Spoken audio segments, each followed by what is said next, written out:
ಮೈಸೂರು ಜಿಲ್ಲೆ ಎಚ್.ಡಿ.ಕೋಟೆ ತಾಲೂಕಿನ ಅಂತರ್ಸಂತೆ ಗ್ರಾಮದ ಸರ್ಕಾರಿ ಹಿರಿಯ ಪ್ರಾಥಮಿಕ ಶಾಲೆಯಲ್ಲಿ ಗೋಧಿ ಚೀಲವನ್ನ ಸಿಬ್ಬಂದಿ ಸುಟ್ಟು ಹಾಕಿದ್ದಾರೆ. 1 ರಿಂದ 7ನೇ ತರಗತಿವರೆಗೆ 200ಕ್ಕೂ ಹೆಚ್ಚು ಬಡ ಮಕ್ಕಳು ಈ ಶಾಲೆಯಲ್ಲಿ ಓದ್ತಾ ಇದ್ದಾರೆ. ಬಿಸಿಯೂಟಕ್ಕಾಗಿ ಸರ್ಕಾರ ಪ್ರತಿ ತಿಂಗಳು ಸಾವಿರಾರು ರೂಪಾಯಿ ಖರ್ಚು ಮಾಡಿ ಆಹಾರ ಪದಾರ್ಥ ಪೂರೈಕೆ ಮಾಡ್ತಾ ಇದೆ. ಅಡುಗೆ ಸಿಬ್ಬಂದಿ ಮುಖ್ಯ ಶಿಕ್ಷಕರ ನಿರ್ಲಕ್ಷ್ಯದಿಂದಾಗಿ ಗೋಧಿ ಚೀಲದಲ್ಲಿ ಹುಳ ಕಾಣಿಸಿಕೊಂಡಿದೆ. ಶಾಲಾ ಸಿಬ್ಬಂದಿ ಗೋಧಿ ಮೂಟೆಗಳಿಗೆ ಬೆಂಕಿ ಹಾಕಿ ಸುಟ್ಟಿದ್ದಾರೆ. ಘಟನಾ ಸ್ಥಳಕ್ಕೆ ಶಿಕ್ಷಣ ಇಲಾಖೆಯ ಅಧಿಕಾರಿಗಳು ಭೇಟಿ ನೀಡಿ ಪರಿಶೀಲನೆ ನಡೆಸಿದ್ದಾರೆ. ಬೆಂಗಳೂರು ಉತ್ತರ ತಾಲೂಕಿನ ಯಲಹಂಕ ಬಳಿಯ ಸಿಂಗನಾಯಕನಹಳ್ಳಿ ಬಳಿ ಇರುವ ಶಾಲೆಯಲ್ಲಿ ಮೆಕಾಥ್ಲಾನ್ ಸ್ಪರ್ಧೆ ಆಯೋಜನೆ ಮಾಡಲಾಗಿತ್ತು. ಮೆಕಾಥ್ಲಾನ್ನಲ್ಲಿ ಸುಮಾರು 1000 ವಿದ್ಯಾರ್ಥಿಗಳು ಭಾಗಿಯಾಗಿದ್ದರು. ಸ್ಪರ್ಧೆಯಲ್ಲಿ ವಿದ್ಯಾರ್ಥಿಗಳಿಂದ ರೋಬೋಟಿಕ್ ತಂತ್ರಜ್ಞಾನ ಹಾಗೂ ವಿಜ್ಞಾನ ಸಂಶೋಧನೆಗಳ ಪ್ರದರ್ಶನ ಮಾಡಲಾಯಿತು. ವಿವಿಧ ರಾಜ್ಯಗಳಿಂದ ಬಂದ ವಿದ್ಯಾರ್ಥಿಗಳು ಹೊಸ ಸಂಶೋಧನೆಗಳನ್ನು ಅನಾವರಣ ಮಾಡಿದರು. ಸ್ಪರ್ಧೆಯಲ್ಲಿ ಗೆದ್ದ ಪ್ರತಿಭಾನ್ವಿತ ವಿದ್ಯಾರ್ಥಿಗಳಿಗೆ ಬಹುಮಾನ ವಿತರಣೆ ಕೂಡ ಮಾಡಲಾಯಿತು.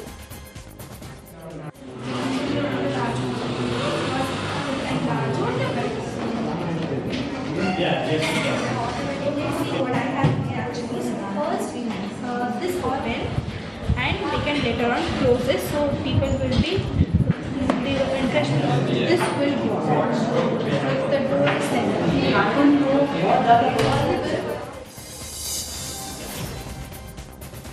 ನಬಾರ್ಡ್ನಿಂದ ರಾಜ್ಯದ ಸಾಲದ ಪ್ರಮಾಣ ಕಡಿತ ಹಿನ್ನೆಲೆಯಲ್ಲಿ ರೈತರಿಗೆ ಹೊಸದಾಗಿ ಕೃಷಿ ಸಾಲವನ್ನೇ ಕೊಡದೇ ಇರುವುದಕ್ಕೆ ಸಹಕಾರ ಸಂಸ್ಥೆಗಳು ನಿರ್ಧರಿಸಿವೆ. ಧಾರವಾಡ, ಹಾವೇರಿ, ಗದಗ ಜಿಲ್ಲಾ ವ್ಯಾಪ್ತಿ ಹೊಂದಿರೋ ಹಿರಿಯ ಸಹಕಾರಿ ಬ್ಯಾಂಕ್ ಈ ರೀತಿಯಾಗಿ ನಿರ್ಧರಿಸಿದ್ದು, ರಾಜ್ಯ ಮತ್ತು ಕೇಂದ್ರದ ಜಗಳದ ಮಧ್ಯೆ ರೈತರು ಸಂಕಷ್ಟಕ್ಕೆ ಸಿಲುಕಿದ್ದಾರೆ.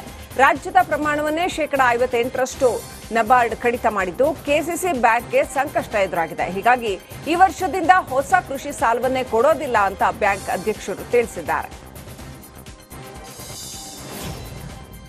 ಕೆಎಸ್ಆರ್ಟಿಸಿ ಐಷಾರಾಮಿ ಫ್ಲೈ ಬಸ್ಗಳಲ್ಲಿ ಶೌಚಾಲಯದ ಬಗ್ಗೆ ಪ್ರಯಾಣಿಕರು ಬೇಸರ ವ್ಯಕ್ತಪಡಿಸ್ತಾ ಇದ್ದಾರೆ. ದೇವನಹಳ್ಳಿ ಬಳಿಯ ಕೆಂಪೇಗೌಡ ಅಂತಾರಾಷ್ಟ್ರೀಯ ವಿಮಾನ ನಿಲ್ದಾಣದಿಂದ ಮೈಸೂರು, ಮಂಗಳೂರು, ಮಡಿಕೇರಿ ಕಡೆ ತೆರಳುವ ಫ್ಲೈ ಬಸ್ಗಳಲ್ಲಿರೋ ಬಯೋ ಟಾಯ್ಲೆಟ್ಗಳಲ್ಲಿ ದುರ್ವಾಸನೆಯಿಂದಾಗಿ ಪ್ರಯಾಣಿಕರು ಕಂಗೆಟ್ಟಿದ್ದಾರೆ. ಕೆಎಸ್ಆರ್ಟಿಸಿ ನಿಗಮ ಫ್ಲೈ ಬಸ್ಗಳಲ್ಲಿ ಬಯೋ ಟಾಯ್ಲೆಟ್ ಮರು ವಿನ್ಯಾಸ ಮಾಡುವಂತೆ ಪ್ರಯಾಣಿಕರು ಸರ್ಕಾರಕ್ಕೆ ಮನವಿ ಮಾಡಿದ್ದಾರೆ. ಬೆಳಗಾವಿಯ ಬಂಗಾರದ ಅಂಗಡಿ ದೋಚಿದ ಕದಿಮರ ಕೈಚಳಕವನ್ನ ತೋರುವಂತಹ ಘಟನೆಯಾಗಿದೆ. ಮೂಡಲಗಿ ತಾಲೂಕಿನ ಯಾದವಾಡದ ಗ್ರಾಮದ ಸಂದೀಪ್ ಶಿಂದೆ ಅನ್ನುವವರಿಗೆ ಸೇರಿದ ಮಹಾಲಕ್ಷ್ಮಿ ಜ್ಯುವೆಲರ್ಸ್ನಲ್ಲಿ ಕಳ್ಳತನ ಮಾಡಲಾಗಿದೆ. ಕಳ್ಳರು ಅಂಗಡಿ ಶಟರ್ ಮುರಿದು ಅಂಗಡಿಯಲ್ಲಿದ್ದ 9 ಕೆಜಿ ಬೆಳ್ಳಿ, 10 ಗ್ರಾಮ ಚಿನ್ನ ದೋಚಿ ಎಸ್ಕೇಪ್ ಆಗಿದ್ದಾರೆ. ಕದಿಮರಿಬ್ಬರ ಕಳ್ಳತನ ಸಂಪೂರ್ಣ ದೃಶ್ಯ ಸಿಸಿ ಕ್ಯಾಮೆರಾದಲ್ಲಿ ಸೆರೆಯಾಗಿದೆ. ಘಟನಾ ಸ್ಥಳಕ್ಕೆ ಶ್ವಾನದಳ ಸಿಬ್ಬಂದಿಗಳು, ಬೆರಳಚ್ಚು ತಜ್ಞರು, ಅಡಿಷನಲ್ ಎಸ್ಪಿ ಶ್ರುತಿ, ಎನ್ಎಸ್ ಡಿವೈಎಸ್ಪಿ ದುರಾಫೇರ್ ಮುಲ್ಲಾ ಭೇಟಿ ಕೊಟ್ಟು ಪರಿಶೀಲನೆ ನಡೆಸಿದ್ದಾರೆ. ಚಿತ್ರದುರ್ಗ ಅಬಕಾರಿ ಇಲಾಖೆ ಅಧಿಕಾರಿಗಳ ಭರ್ಜರಿ ಬೇಟೆ ಮುಂದುವರೆದಿದೆ. ಗ್ರಾಮ ಪಂಚಾಯಿತಿ ಅಧ್ಯಕ್ಷೆ ಮಗನ ಮನೆಯಲ್ಲೇ ಅಕ್ರಮ ಸೇಂದಿ ಬಾಟಲ್ಗಳು ಪತ್ತೆಯಾಗಿವೆ. ಆರೋಪಿ ಪ್ರಶಾಂತ್ನನ್ನ ಈಗ ವಶಕ್ಕೆ ಪಡೆಯಲಾಗಿದೆ. ಜೊತೆಗೆ ಆರೋಪಿಯಿಂದ 33 ಅಕ್ರಮ ಸೇಂದಿ ಬಾಟಲ್ಗಳನ್ನು ಕೂಡ ಜಪ್ತಿ ಮಾಡಲಾಗಿದೆ. ರಾಮನಗರದ ಚನ್ನಪಟ್ಟಣ ತಾಲೂಕಿನ ಅಕ್ಕೂರು ಹೊಸಹಳ್ಳಿ ಗ್ರಾಮದಲ್ಲಿ ಚಿರತೆ ಕಾಣಿಸಿಕೊಂಡಿದೆ. ತೋಟದ ಮನೆ ಬಳಿ ಚಿರತೆ ಕಾಣಿಸಿಕೊಂಡಿದ್ದು, ಗ್ರಾಮದ ಲೋಕೇಶ್ ಅನ್ನುವರ ತೋಟದ ಮನೆ ಬಳಿ ಚಿರತೆ ಓಡಾಟ ನಡೆಸಿದೆ.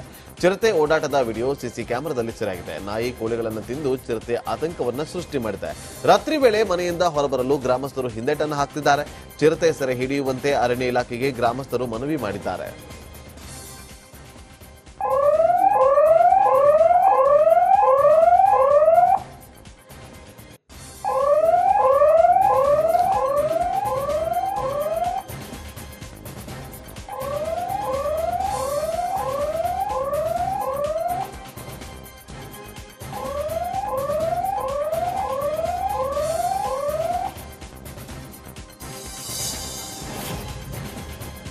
ಗದಗ್ನಲ್ಲಿ ರೈತರು ವಿಂಡ್ ಫ್ಯಾನ್ ಕಂಪನಿಗಳ ಬೃಹತ್ ವಾಹನಗಳನ್ನು ಹಿಡಿದು ನಿಲ್ಲಿಸಿದ್ದಾರೆ. ಗಜೇಂದ್ರಗಡ ತಾಲೂಕಿನ ನರೇಗಲ್ ಪಟ್ಟಣದ ಹೊರವಲಯದಲ್ಲಿ ಈ ಘಟನೆ ನಡೆದಿದೆ.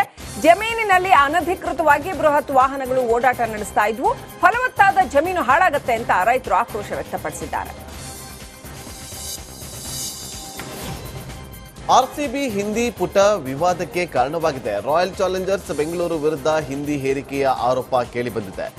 ಎಕ್ಸ್ನಲ್ಲಿ ಹಿಂದಿಯಲ್ಲಿ ಬರೆದಿರುವ ಅಕ್ಷರವನ್ನ ತೆಗೆದುಹಾಕುವಂತೆ ಕನ್ನಡ ಪರ ಹೋರಾಟಗಾರರು ಅಭಿಯಾನವನ್ನ ಶುರು ಮಾಡಿದ್ದಾರೆ. ಹಿಂದಿ ಪೇಜ್ ಕೂಡಲೇ ರದ್ದು ಆಗಬೇಕು ಅಂತ ಆಗ್ರಹಿಸಿದ್ದಾರೆ.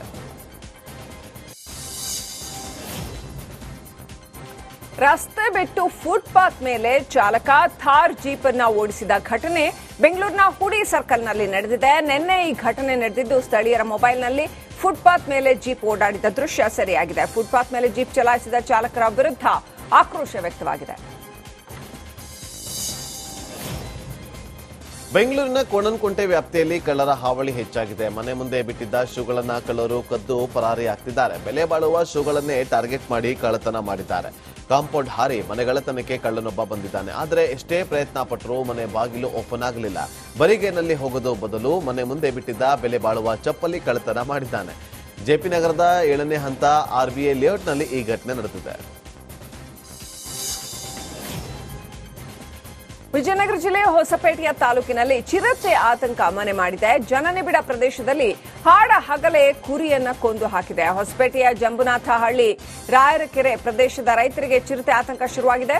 ಚಿರತೆ ಸೆರೆಗೆ ರೈತರು ಆಗ್ರಹಿಸಿದ್ದಾರೆ.